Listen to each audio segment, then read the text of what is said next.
So, YouTube number 2 or 3, I don't know. I've got a few of these kind of in the tank. I'm just drip feeding them out once a week. I think this is 3.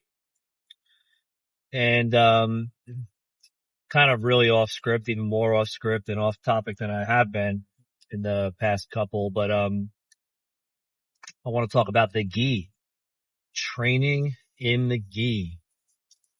So I do not subscribe to the whole gi versus no gi drama beef. So stupid beef. I just don't subscribe to it. I did mostly gi training the first, I don't know, 5, 6 years of my jujitsu. I probably did more gi than I did no gi. And then probably around the 5 year mark, I would say, I kind of went to like 50-50.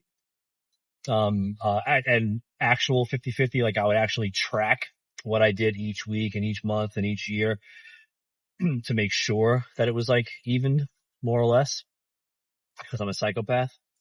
And then, in the last couple of years, the gi has kind of phased out of my training.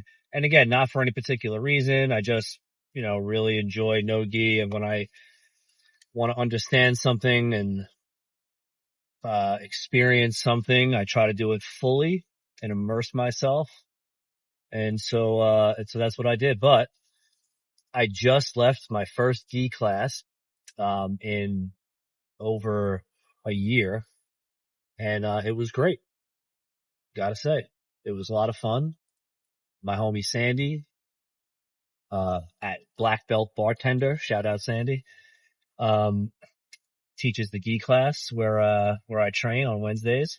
And so popped into that. It's also Valentine's Day. Happy Valentine's Day, lovers.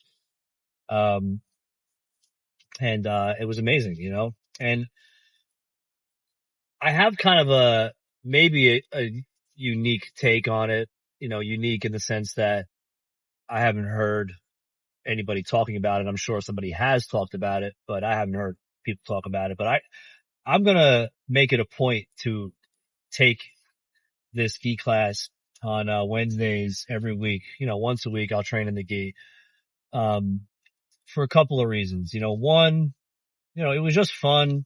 You know, you could argue the practical nature of gi versus no gi and all that horseshit. Like, I don't really care. It's fun.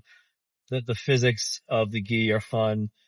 They're really exaggerated and, grip fighting and all that.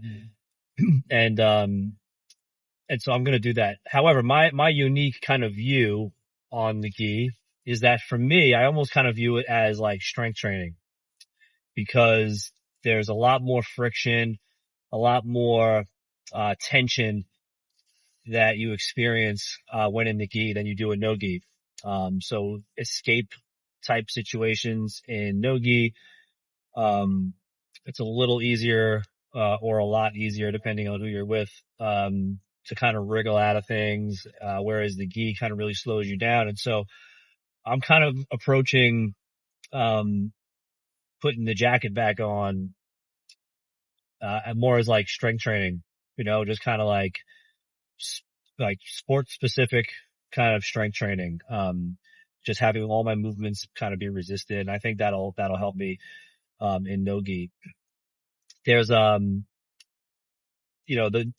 debate that, gi and no gi people will have, is that of transfer, like which one transfers, better to the other, or which one transfers better to like self-defense, right? And whatever, stupid conversation.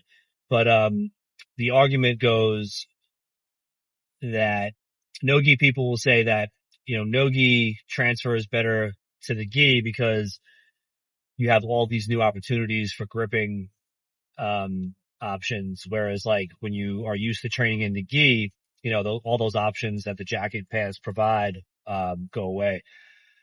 So you're using a jacket to control the person as opposed to using a person to control the person.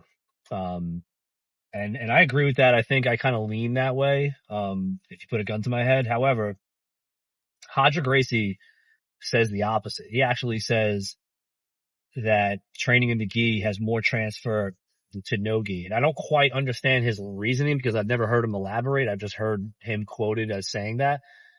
And so I have to kind of leave the door open for the possibility that that's true because I think Hodger Gracie might perhaps know a little bit more about jiu-jitsu than me, some middle-aged bald guy who started training when he was, in his 30s. So anyway, gi is fun. No gi is fun. It's all fun. It's all jiu-jitsu. Just do it. Learn how to punch people in the face while you're at it. Peace.